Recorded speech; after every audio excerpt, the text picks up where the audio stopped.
It started with one sheet of paper, a school behavior note printed on an ordinary weekday afternoon in a small office in Berkshire, and the name typed at the top of it belonged to an 8-year-old boy.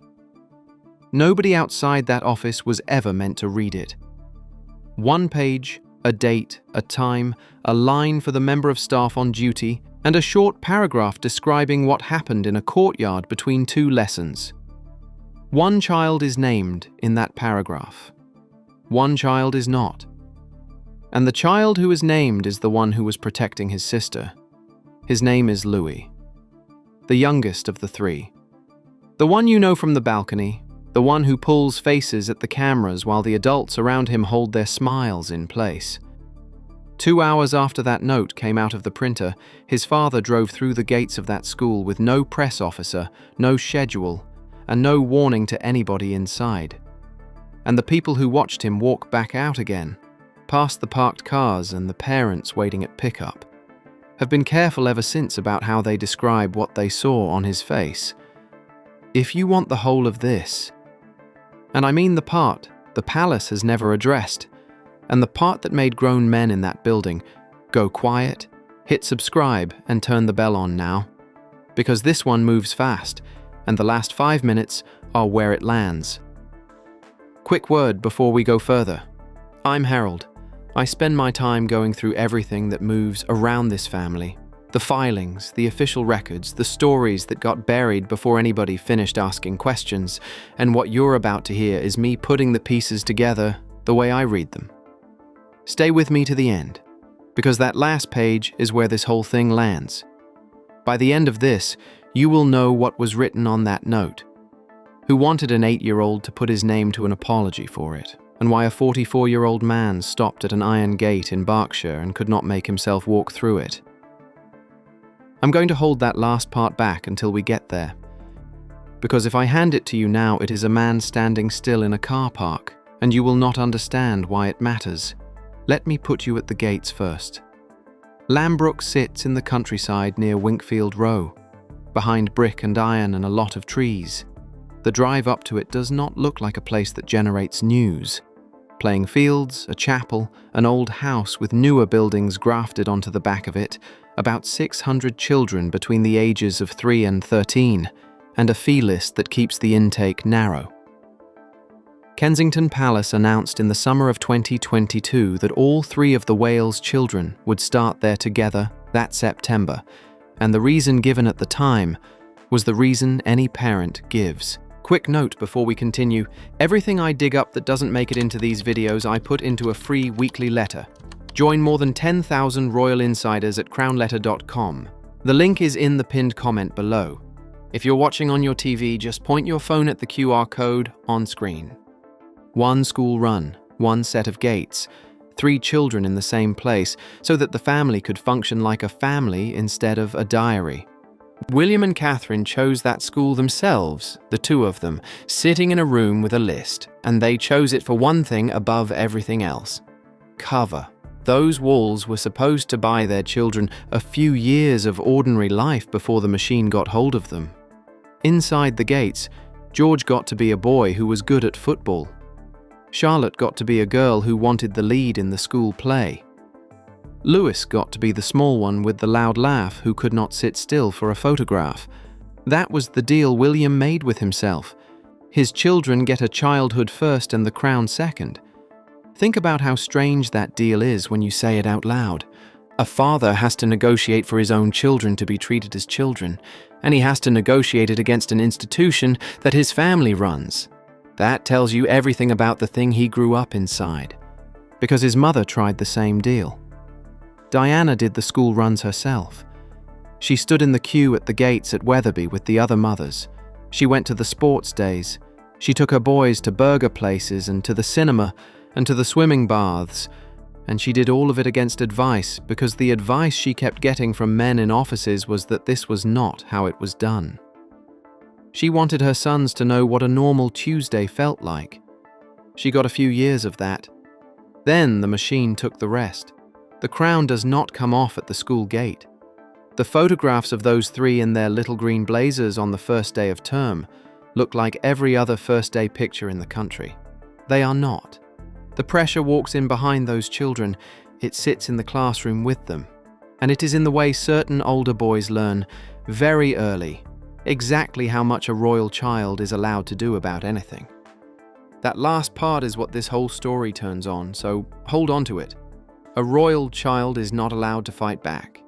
Everybody at that school knew it. And one boy in the year above worked out that it meant he could do whatever he liked.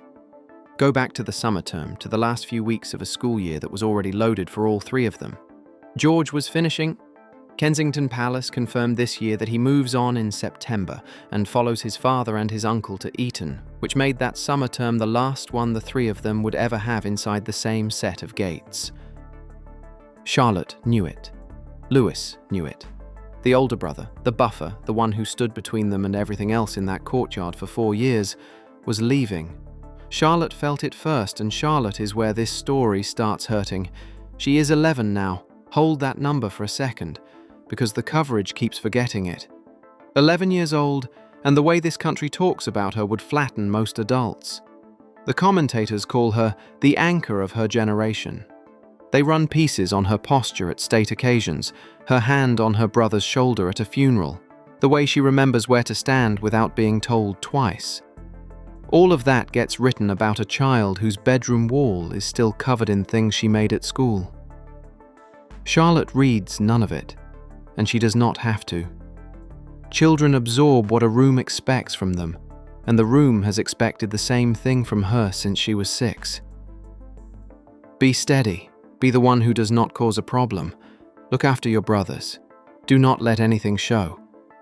I keep coming back to a comment somebody left on the last video I put out, because it cuts straight to the middle of this. They wrote that when they watch Charlotte at public events, they see a little girl doing a job. That is the most accurate line anyone has sent me all year. A job. At 11. The cost of that job is the part nobody films. Charlotte does not get to have a bad day in public, lose her temper, snap at a photographer, walk off, or cry where a lens can see her. People who adore her have trained her gently to swallow it and keep her face still. Everyone around her calls that poise. Poise is the word adults use when they want to be proud of a child for not showing pain. And the training works. That is the problem. It worked so well that on the afternoon this story turns on, it was the training that pinned her in place. Louis got none of that. Louis is the third child, and third children in this family get a longer leash, because nobody expects the third one to carry anything. He is 8. He runs everywhere. He talks at volume. He has a face that reports every single thing he feels about half a second before he decides whether to feel it. The country loves him for it, because at every balcony appearance he is the one who reminds you these are children, and he has no interest at all in the protocol that governs his sister's every movement. The palace calls him spirited. Boys like Louis get called spirited right up until the day they use it.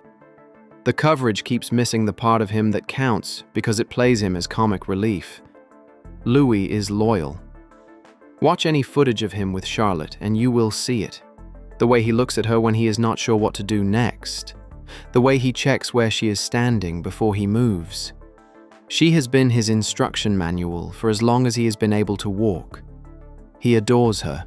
He is the youngest of 3, which means he has spent his whole life on the small end of every argument. And children on the small end of every argument grow one of 2 things. Either they go quiet or they grow a temper with a very specific trigger. Lewis grew the temper. His trigger is his sister. Nobody at Lambrook understood that. They had 8-year-old Louis filed under boisterous. They filed him under handful. Those files were about to become worthless. Now, the afternoon itself. I want to be careful with the timings because I have seen 4 versions of this and 2 of them are nonsense. The account I keep coming back to from people who describe themselves as close to the school puts it in a transition period, one of those loose 15-minute stretches between the end of one thing and the start of the next, out on the grounds, staff present and spread thin. Any parent listening knows that gap. It is where everything happens. There was an older boy involved. Older, bigger, a couple of school years ahead. from a family with the kind of name that has been on the same piece of land since before the Georgians. That detail matters, and I'll tell you why in a moment, because it is the whole reason he thought he could do it.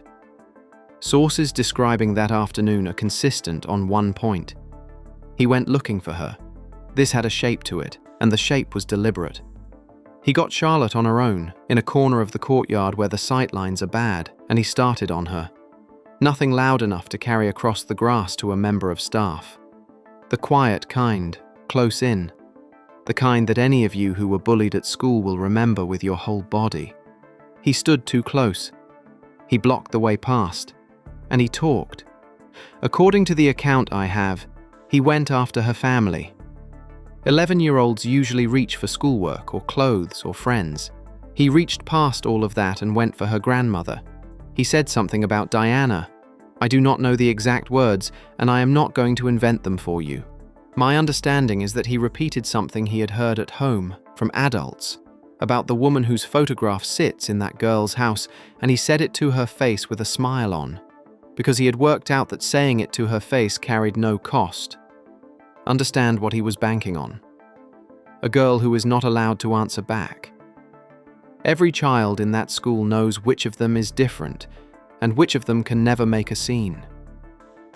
He had done the arithmetic that most adults never manage. The most protected child in Britain is also the most defenseless, because the protection is all pointed outward, and none of it is pointed at another 11-year-old in a courtyard. Charlotte tried to leave. She did the thing she has been taught since she could speak. She turned her shoulder, dropped her eyes, and moved to walk past him without engaging, the way her mother does with a shouted question on a rope line, the way her father does when a photographer says something ugly to get a reaction. He grabbed her arm. He took hold of her arm and pulled her back, hard enough that she came off balance, and he held on. Every piece of training she has ever had turned on her at once.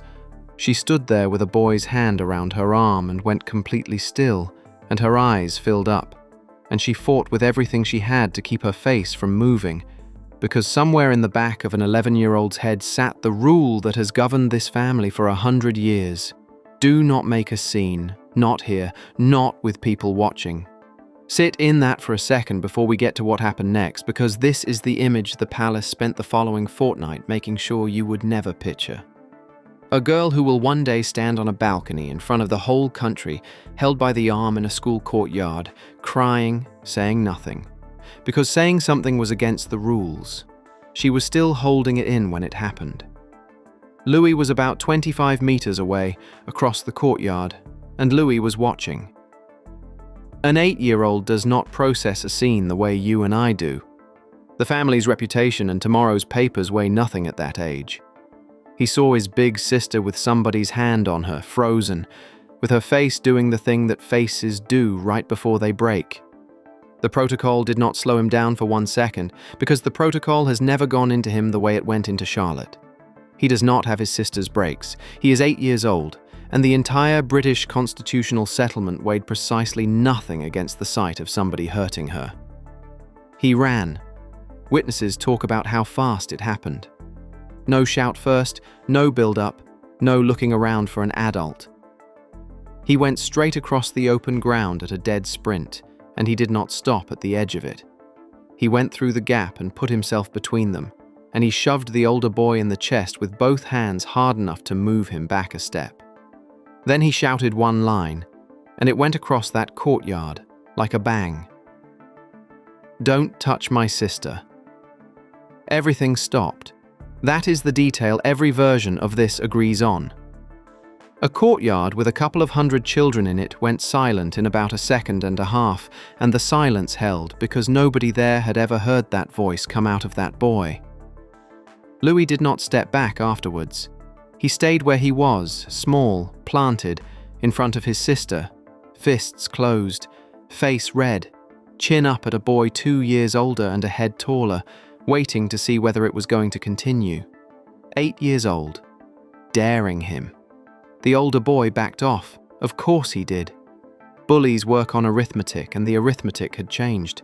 And the adults, and this is the part I keep turning over, the adults froze too.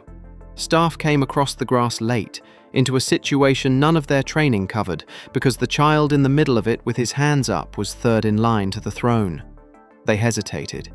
And in the space of that hesitation, the machinery of that school swung around and pointed itself at the wrong child. Nobody has confirmed a word of what was said in the offices afterwards. Watch what they do next, because their actions say more about that institution than any statement it has ever put out. The playground part of this story is over. From this point, it is about an institution, and I want you to notice the exact moment it turns, because it turns fast. Within the hour, the conversation inside that building had moved off the boy who grabbed a girl by the arm and said something about her dead grandmother. The conversation was about Louis, his volume, his hands, the shove, the scene. Read that again because it is the whole video. A child was physically held against her will and insulted through her family, and the meeting that followed was about the behavior of the 8-year-old who stopped it. I want to be fair to the school for one paragraph, because flat villains are boring and they are also usually wrong. A school like Lambrook does not survive on academic results. It survives on discretion. Its entire proposition to the families who pay for it is that nothing inside those gates ever reaches a newspaper.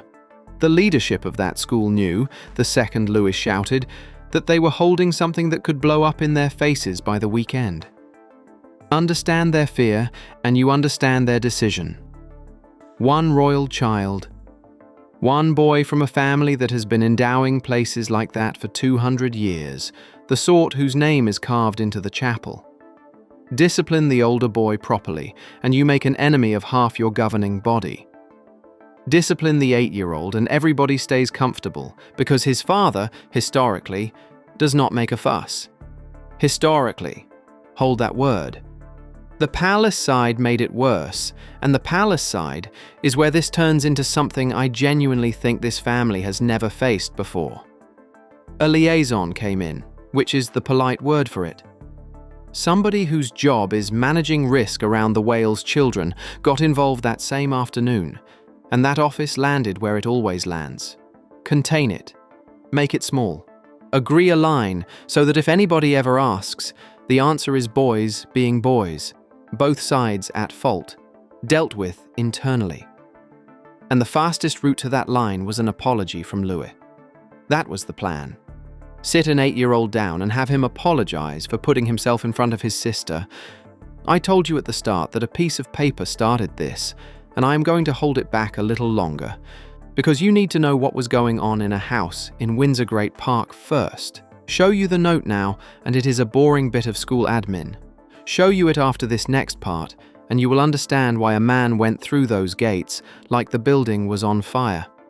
Some of you have been with me a while, and last time I walked through how William and Anne moved Camilla out of Windsor, and what the reason turned out to be. A lot of you wrote to me afterwards saying the same thing, that you had never seen William move like that before, that something in him had changed. This is the story that shows you where that change comes from. Same man, same trigger, much smaller building. The phone call reached Forest Lodge in the late afternoon.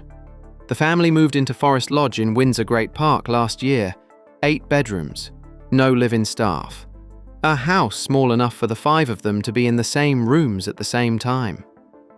Another one of those deals William made with himself.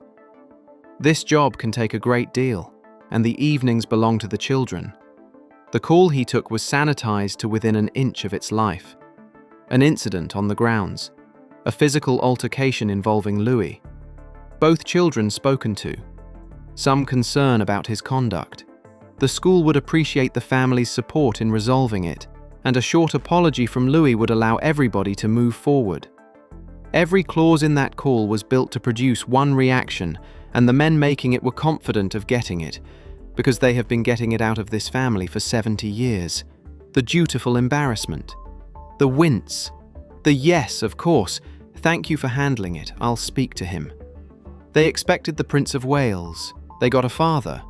And to understand what came down that road at Lambrook 40 minutes later, You have to understand what that phone call sounded like inside the head of a man who has spent his entire life watching this exact machine choose its own comfort over the safety of somebody he loves. William was 15 when they buried his mother. Diana had been in the papers every day of her life. Hunted through car parks, chased down streets by men on motorbikes, photographed crying, then blamed in the pages of respectable newspapers for being upset about any of it. And the institution she had married into, the one with the lawyers and the press offices and 700 years of practice at controlling a story, put out almost nothing in her defense because the people running it worked out that defending her would cost more than leaving her out there. They left her out there.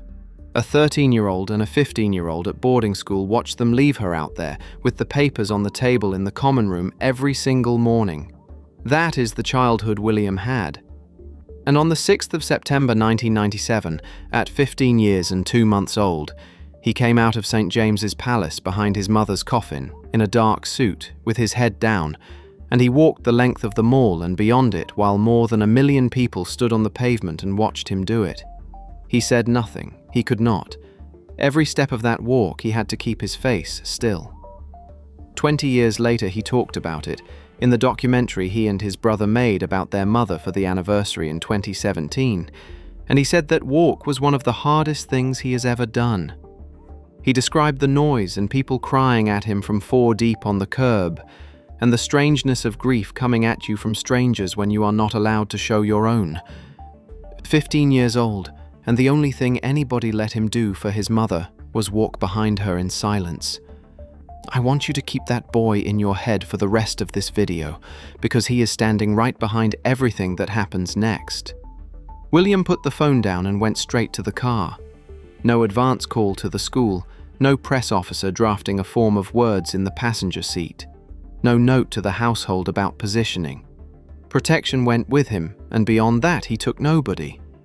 People who work around him say they have seen him angry perhaps 3 times in 20 years, and this was the version that does not shout. The drive from Windsor Great Park to Winkfield Row takes about 1/4 of an hour on a clear road. I have thought a lot about that 1/4 of an hour. 15 minutes alone in a car knowing somebody had put his hands on your daughter, that your son stepped in front of her, and that a room of adults was at that moment deciding how to punish the son for it. The car came up the drive at Lambrook, and the temperature in that building dropped through the floor. Royal visits do not happen like that. A royal visit is 6 weeks of correspondence, a running order, timings to the minute, and everybody in the building briefed on where to stand. This was a Range Rover on the gravel at the wrong end of the afternoon, and a man getting out of it who had told nobody he was coming. Staff who saw him cross the front of the building described the same thing in slightly different words. He kept his voice at a normal level the whole time, which made it worse for the people in front of him. He went through that entrance at a pace that made a member of staff step out of the doorway, carrying a face nobody at that school had ever seen on him at a sports day or a carol service. He found them in the head's office. Picture the room, because the arrangement of it is the insult. Heavy table, adults down one side, the school leadership, the palace liaison. Louis in a chair, 8 years old, feet not flat on the floor. The adrenaline gone out of him hours ago, sitting in the stillness of a small boy who knows he is in serious trouble and cannot understand what he did. Charlotte near him, still shaken, still holding her face together the way she has been taught, and her arm, according to one account, still marked. 2 children on one side of a table, 4 adults on the other, and an agenda already agreed before the father arrived. William closed the door behind him. Everyone in that room remembers the sound of it. He did not sit down.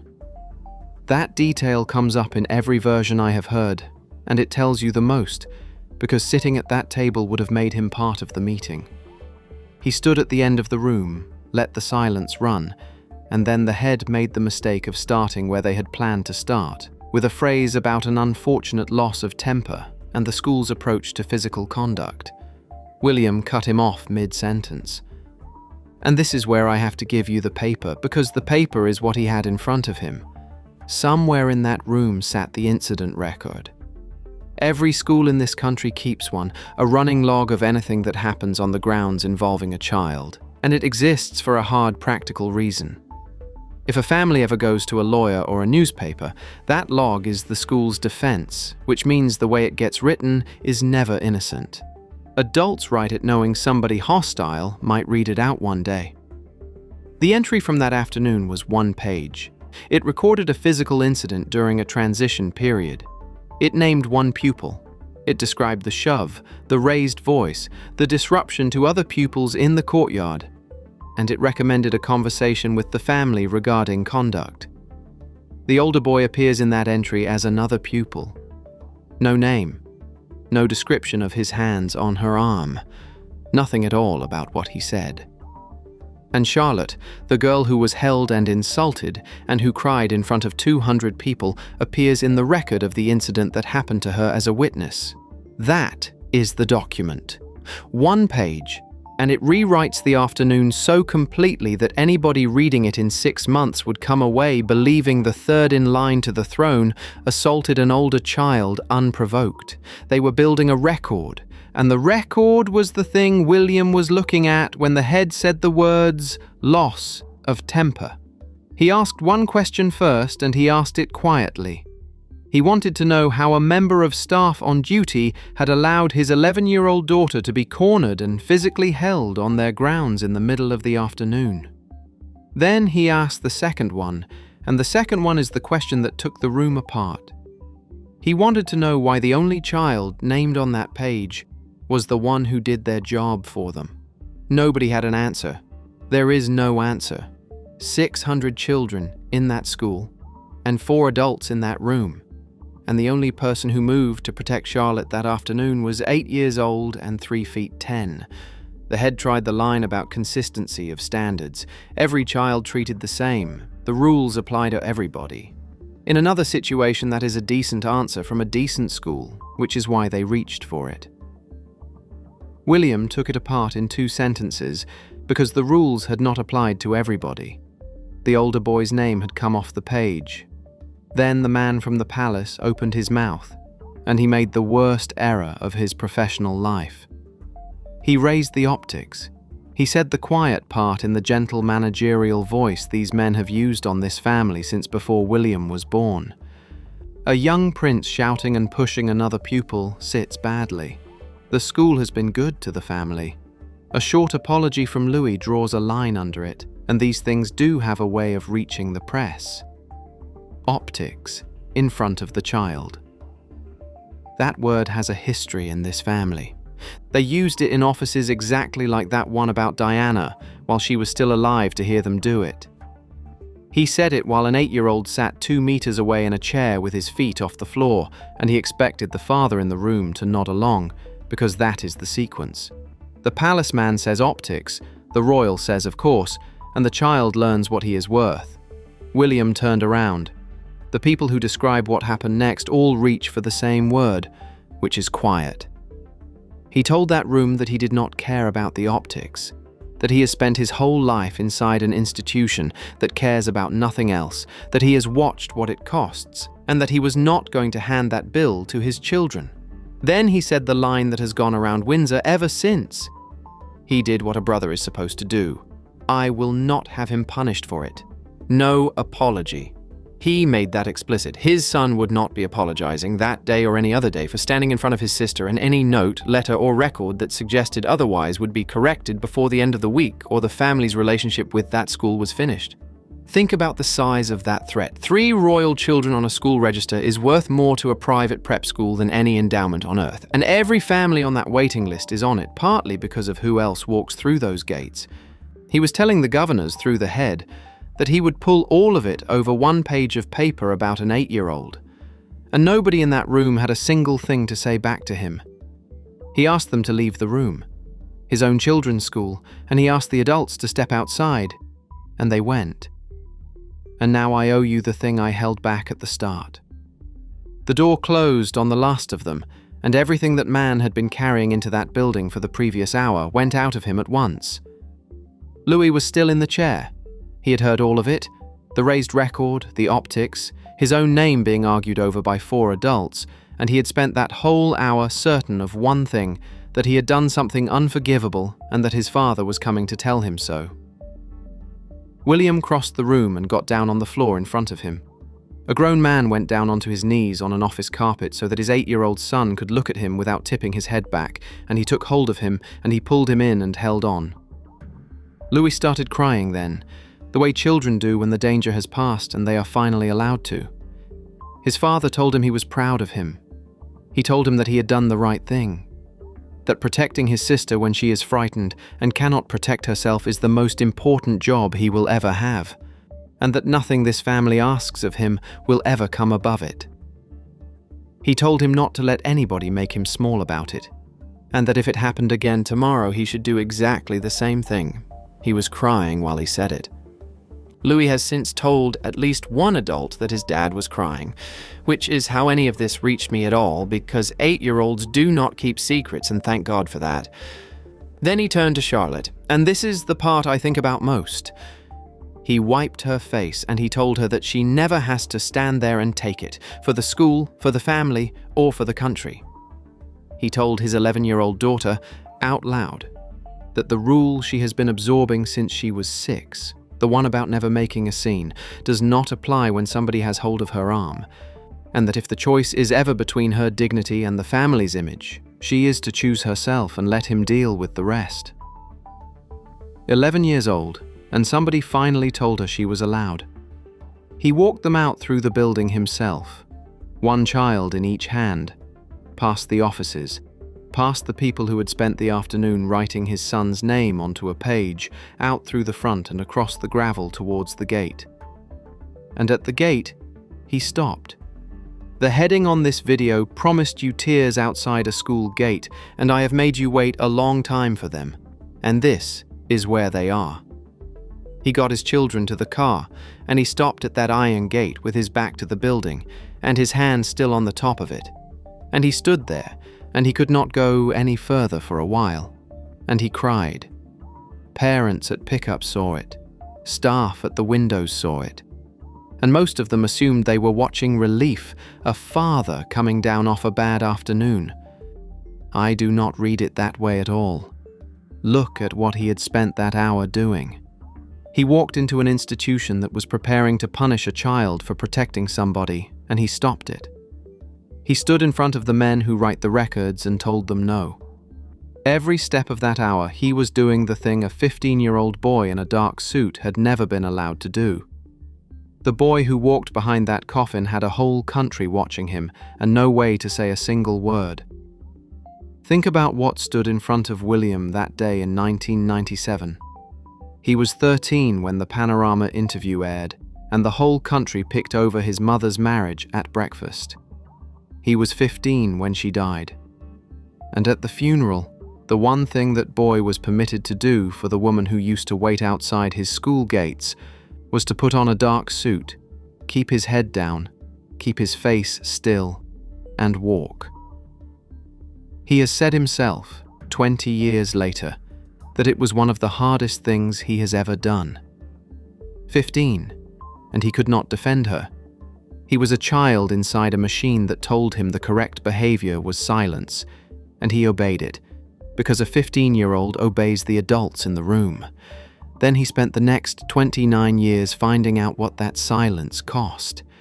His son is 8, and he did it in under 3 seconds. He gave it no thought at all.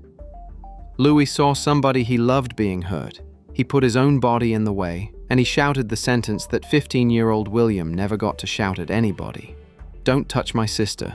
That is what broke him at the gate. He was standing in front of a boy who had done, at 8 years old, in a school courtyard, with no protocol in his head at all, the exact thing William could not do for his own mother at 15, in front of the entire world. You do not cry when somebody hands you bad news. You cry later, when something small drags the whole of it back up out of the floor. A man holding an iron gate in Berkshire, remembering the sound of 1 million people on a pavement, working out that his youngest child will not inherit that silence. That is the answer to the title, and there it is, and I am not going to dress it up any further. There is one more thing about that gate that I have not been able to put down. Diana used to stand at gates like that. On the pavement, in the queue with the other mothers. On purpose. Because she wanted her sons to come out of a school door and see their mother there like everybody else's mother. The office told her more than once that it was not appropriate. She kept doing it. 29 years after her funeral, her son stood at a school gate, holding onto it with both children beside him, and he was doing the one thing she spent her whole short life fighting that institution for. Putting the children first and taking the consequences afterwards. Now the part that nobody in that building planned for. A school gate at the end of the day is the least private place in England. Parents on the gravel, cars queuing down the lane, people in those cars with phones in their hands, and a man the whole country can identify at 50 meters standing at the gate with his hand on it and his face wet. One photograph got taken. That is all it takes. It went sideways first into the parent group chats that every school year has, and it sat there a day or so with people asking each other whether they should be sharing it at all. Somebody decided they should. From a parent's chat to a friend. From a friend to somebody's cousin who works in media. And inside a week, the picture and a version of the story were doing the rounds. The palace did what the palace does. Nothing. No statement, no denial, no briefing, because any of those things would have confirmed there was something to talk about. And the standing instruction on the Wales children has always been silence. Silence did not work this time, and the reason is that the picture told the whole story on its own. A man at a school gate, in a suit, holding on. You do not need a caption for that. Every parent in this country who has ever been called into a school and told that their child is the problem understood that photograph in about half a second. The sympathy went straight to the 8-year-old, and it was always going to because every person watching this understands a small boy putting himself in front of his sister, and nobody watching this has any patience left for a room of adults writing his name down for it. The record got corrected quietly within a fortnight, no announcement, no letter home, because institutions do not announce corrections. Somebody rewrote the entry naming Louis, with the whole of that courtyard in it, the arm, the words about Diana, and the name of the boy who said them.